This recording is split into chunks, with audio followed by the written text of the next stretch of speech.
அவர் ராகுல் காந்திக்கு மிக நெருக்கமானவர். ஜோதிமணியும் பண்ணுகிறார். இருந்தாலும் கார்த்திக் சிதம்பரம் பிரதமரை நரேந்திர மோடி சந்தித்து விட்டதனால் ராகுல் காந்தி கார்த்திக் சிதம்பரத்தின் மீது கொதித்து இருக்கிறார். ஆக மொத்தம் ராகுல் காந்தியிடம் மாயாவதி சொல்லிவிட்டார், ஆம்ஸ்டர்டாம் வழக்கில் செல்வ பெருந்தகை கை இருக்கிறது என்று ராகுல் காந்தி நேராக சந்தித்து பேசிவிட்டார். ஆக மொத்தம் இனி செல்வ பெருந்தகை தமிழக காங்கிரஸ் தலைவராக தொடர்ந்தால் 47 பக்க அறிக்கையில் கண்டிப்பாக அந்த அறிக்கை பத்திரிகைகள் வெளிப்படுமே. ஆனால் திராவிட முன்னேற்ற கழகம் இதற்கான பதிலை சொல்லித்தான் ஆக வேண்டும்.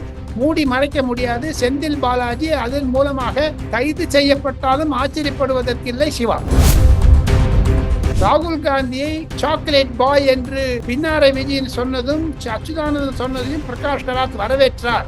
அந்த சூழ்நிலையில் பார்த்தால் ராகுல் காந்தியிடம் எவ்வளவு நெருக்கமாக மு.க. ஸ்டாலின் இருந்தாலும் அத்தனைக்கு விரோதமாக இருப்பார் பிரகாஷ் கராத் மு.க. ஸ்டாலினம். ஓப்பனாவே சொல்றாரு, உத்தவ் தாக்கரேயை கைது செய்ய வேண்டும் என்று.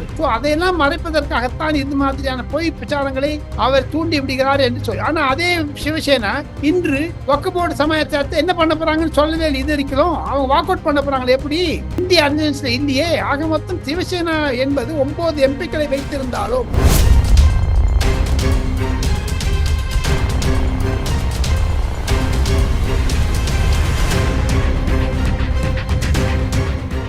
நண்பர்கள் நேயர்களுக்கு வணக்கம். தொடர்ச்சியாக பல்வேறு முக்கியமான தகவல்களை நம்முடைய வாசகர்களுடன் பகிர்ந்து வரும் மூத்த பத்திரிகையாளர் டெல்லி ராஜகோபாலன் சார் அவர்கள் நம்முடைய இருக்கிறார். வணக்கம் சார். நமஸ்காரம் பா. நமஸ்காரம் சிவா. நமஸ்காரம் சார். நீதிமன்றத்துல இடி 47 பக்க அறிக்கையை தாக்கல் செய்திருக்காங்க. அதாவது டாஸ்மாக் நிர்வாகம் அது சார்ந்த இடங்கள்ல நடைபெற்ற ரெய்டு குறித்து தமிழக அரசாங்கம் டாஸ்மாக் நிர்வாகம் நீதிமன்றத்துல தாக்கல் செய்திருந்த கேள்விகளுக்கு பதிலாக மனு தாக்கல் செய்திருக்காங்க. அதாவது நாங்க சட்டவிரோதமா செயல்படல, இடி உடைய ரெய்டுக்கு டாஸ்மாக் நிர்வாகம் தடை போடுகிறது அப்படிங்கிற நிலையில 47 பக்க அறிக்கை தாக்கல் செய்திருக்காங்க. இதை எப்படி சார் பாக்குறீங்க? அந்த 47 பக்க அறிக்கை தமிழக அரசாங்கத்திற்கு மீது நம்பிக்கை இல்லா தீர்மானம் தான். சுப்ரீம் கோர்ட்டோ ஹை கோர்ட்டோ இது பற்றி பேசினார்கள் என்றால் ஒரு விசாரணையை ஏன் தடுக்க வேண்டும்? 5 கலெக்டர்கள் என்போர்ஸ்மெண்ட் டைரக்டரேட் மூலமாக மணல் கொள்ளையில் துரைமுருகனுக்கு எதிர்த்து கேள்வி கேட்டால் அதை எதிர்த்து இப்ப தமிழக அரசாங்கம் சுப்ரீம் கோர்ட் சென்றது. சுப்ரீம் கோர்ட் என்ன சொன்னாங்க? என்போர்ஸ்மெண்ட் டைரக்டர் பேச வேண்டும், கேள்வி குறிக்க வேண்டும், விசாரணையை தடுக்க முடியாது. அது ஜனநாயகத்திற்கு சுதந்திரம். அது மாதிரி 47 பக்க அறிக்கையில் கண்டிப்பாக அந்த அறிக்கை பத்திரிகைகள் வெளிப்படுமே. ஆனால் திராவிட முன்னேற்ற கழகம் இதற்கான பதிலை சொல்லித்தான் ஆக வேண்டும். மூடி மறைக்க முடியாது. செந்தில் பாலாஜி அதன் மூலமாக கைது செய்யப்பட்டாலும் ஆச்சரியப்படுவதற்கில்லை. சிவா ஆக மொத்தம் அந்த 47 பக்க ரிப்போர்ட் செந்தில் பாலாஜி தாக்குவதாகத்தான் இருக்கிறது. திமுக அரசாங்கத்தின் மீது தான் இருக்கிறது. 50% ஊழல் நடந்திருக்கிறது என்பதை வெளிப்படையாக சொல்லுகிறார்கள். சார், இப்போ மதுரையில மார்க்சிஸ்ட் கம்யூனிஸ்ட் கட்சியுடைய மாநாடு நடந்துகிட்டு இருக்கு. இப்படியான சூழ்நிலையில் தான் மார்ச் 3ஆம் தேதி தமிழக முதலமைச்சர் மு.க. ஸ்டாலின் அவர்கள் இந்த மார்க்சிஸ்ட் கம்யூனிஸ்ட் கட்சி மாநாட்டில் மாநில உரிமைகள் பாதுகாப்பு கருத்தரங்கில் பேச இருக்காங்க. இந்த நிலையில சிபிஎம் உடைய தலைமை ஒருங்கிணைப்பாளர் பிரகாஷ் காரத் மு.க. ஸ்டாலின் அவர்கள் சந்தித்து பேசுவதற்கான வாய்ப்புகள் இருப்பதாக சொல்லப்படுது. ஏற்கனவே இந்த பிரகாஷ் காரத்தை பொறுத்த வரைக்கும் திமுகவுக்கு கொஞ்சம் எதிரான சிந்தனை உள்ளவர், அதாவது அனுசரணையாக செல்லாமல் இருக்கக்கூடியவர். தமிழ்நாட்டில் பாத்தீங்கன்னா திமுகவுக்கு எதிராக தொடர்ச்சியாக மார்க்சிஸ்ட் கம்யூனிஸ்ட் கட்சி போராட்டங்களை கையில் எடுத்து களமாடிக்கிட்டு இருக்காங்க. இந்த சந்திப்பு எப்படி சார் பாக்குறீங்க? 15 கோடி வாங்கியிருக்காங்களே, எதிர்த்து பேசுவாங்க. 15 கோடி செக் மூலமா வாங்கியிருக்காங்களா? அதை மறுக்க முடியுமா? பிரகாஷ் கராத்துக்கு ஆப்த நண்பனான என் ராம் திமுகவினுடைய நாளேடாக இந்துவை பிரதிபலிக்கிறாரே, அவர் என்ன சொல்ல இருக்கிறார்? ஆக மொத்தம் மு.க. ஸ்டாலினும் பிரகாஷ் கராத்தும் சந்தித்தால் அது திமுக பொது தலைவருக்கும் சிபிஎம் தலைவருக்கும் இடையே இருக்கும். பிரகாஷ் கராத் கண்டிப்பாக காங்கிரசிற்கு விரோதியானவர். ராகுல் காந்தியை சாக்லேட் பாய் என்று பின்னாரை விஜயன் சொன்னதும் அச்சுதானந்தன் சொன்னதையும் பிரகாஷ் கராத் வரவேற்றார்.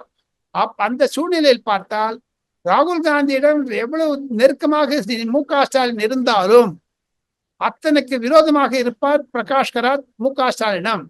தமிழகத்தில் இருக்கக்கூடிய எப்படி அவர்கள் சாம்சங் போராட்டத்தை எப்படி அவர்கள் எதிர்த்தார்களோ அதையெல்லாம் குறிப்பிட்டு பேசுவார். கண்டிப்பாக தமிழகத்தில் இருக்கக்கூடிய போதைப் பொருளை பற்றி அதிகமாக இருக்கிறது என்ற பற்றியும் பிரகாஷ் கராத் மு.க. ஸ்டாலின் தெரிவிப்பார் என்று தான் சு. வெங்கடேசன் எழுதி கொடுத்த ஒரு குறிப்பு சில டெல்லி பத்திரிகையாளர்கள் இருக்கிறது. அதிலிருந்து பார்த்தால் பிரகாஷ் கராத் திமுகவிற்கு எதிரான கருத்தை வைத்துக் கொண்டு தான் இருக்கிறார். ஒரு எச்சரிக்கை விடுவார்கள் அந்த தீர்மானத்தின் மூலமாக, மதுரை மாநாட்டின் மூலமாக. சிவா, பிரகாஷ் காரத் அவர்களை பொறுத்த வரைக்கும் தமிழ்நாட்டில் சிபிஎம் அதிக தொகுதியில போட்டியிட வேண்டும் அப்படிங்கிற மனநிலையில இருக்கிறார். அதனால முதல்வர் மு.க. ஸ்டாலின் இடத்துல அதிகமான தொகுதிகளை கேட்பாங்க. அப்படி திமுக ஒத்துக்கலைன்னா திமுக கூட்டணியை விட்டு வெளியேறி விஜய் கூட கைகோர்ப்பதற்கான வாய்ப்புகள் இருப்பதாக சொல்லப்படுகிறது சார். உண்மையா சார்? போய் அதனால விஜய்க்கெல்லாம் அவ்வளவு சீக்கிரம் கொடுக்க மாட்டாங்க. விஜய் ஒன்னும் டெஸ்ட் பண்ணார். நாம் தமிழர் கட்சியுடன் போனாலும் போவாங்களே தவிர விஜயுடன் போக மாட்டார்கள். காரணம், அவர் இன்னும் ட்ரை பண்ணல, டெஸ்ட் பண்ணலைங்களே. சரி, இப்போ சமீபத்துல பிரதமர் மோடி அவர்கள் RSS தலைமையகம் சென்று மோகன் பக்வத் அவர்களை சந்திச்சு பேசியிருந்தாங்க. இதன் பிறகு சிவசேனா கட்சியுடைய சஞ்சய் ராவத் அவர்களை பொறுத்த வரைக்கும் மோடி பிரதமர் பதவியிலிருந்து விலக போறாங்க, 74 வயதாகி விட்டது, சோ விலகுவதற்காகத்தான் அங்கு பேசப்பட்டிருக்கிறது அப்படிங்கிற செய்திகளை பகிர்ந்து கொளுத்தி போட்டிருந்தாங்க. இப்படியான சூழ்நிலையில டெல்லியில என்ன சார் நடந்துட்டு இருக்கு? அதாவது பிரதமர் மோடி அவர்கள் தொடர்ந்து பிரதமராக தொடர்வாரா அல்லது மாற்றப்படுவதற்கான வாய்ப்புகள் இருக்கிறதா சார்? வாய்ப்பே கிடையாது. 65-70 கோடி பேர் 3 முறையாக நரேந்திர மோடியின் பெயரில் ஓட்டு போட்டு இருக்கிறார்கள் பாஜகவிற்கு சாதகமாக. அதையும் தவிர சிவா, மகாராஷ்டிராவின் முதலமைச்சர் தேவேந்திர பட்னவிஸ் சஞ்சய் ரவுத்துக்கு சாட்டை அடி பதில் கொடுத்திருக்கிறார். சாட்டை அடி என்றால் அப்படியான அடி.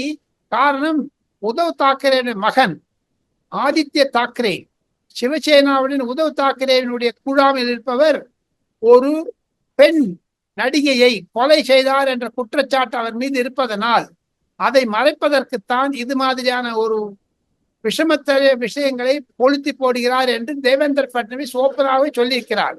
தேவேந்திர பட்னவிஸ் அரசாங்கத்தில் இருக்கக்கூடிய நிதிஷ் ராணே என்ற மந்திரி ஓப்பனாகவே சொல்றாரு உத்தவ் தாக்கரேயை கைது செய்ய வேண்டும் என்று. ஸோ அதையெல்லாம் மறைப்பதற்காகத்தான் இது மாதிரியான பொய் பிரச்சாரங்களை அவர் தூண்டி விடுகிறார் என்று சொல்லி. ஆனா அதே சிவசேனா இன்று வக்ஃப் போர்டு சமயத்தை என்ன பண்ண போறாங்கன்னு சொல்லவே இல்லை. இது இருக்கிறோம் அவங்க வாக் அவுட் பண்ண போறாங்களே, எப்படி? இந்திய அர்ஜென்சில இல்லையே. ஆக மொத்தம் சிவசேனா என்பது 9 எம்பிக்களை வைத்திருந்தாலும் மகாராஷ்டிரா அரசை அவர்கள் கைப்பிடிக்க மறந்து விட்டதனாலும் மறுக்கப்பட்டதனாலும் வாக்காளர்கள் உத்தவ் தாக்கரேயை தூக்கி எறிந்து விட்டார்கள். மகாராஷ்டிராவில் சிவசேனா என்பது தமிழகத்தில் எப்படி மறுமலர்ச்சி திராவிட முன்னேற்ற கழகம் வைகோ தலைமையில் இருக்கிறதோ அது நிலைமையில் தான் மகாராஷ்டிராவிலும் இருக்கிறது சிவசேனா. ஒண்ணுமே இல்லை, புஷ்னு போயிடுச்சுங்க.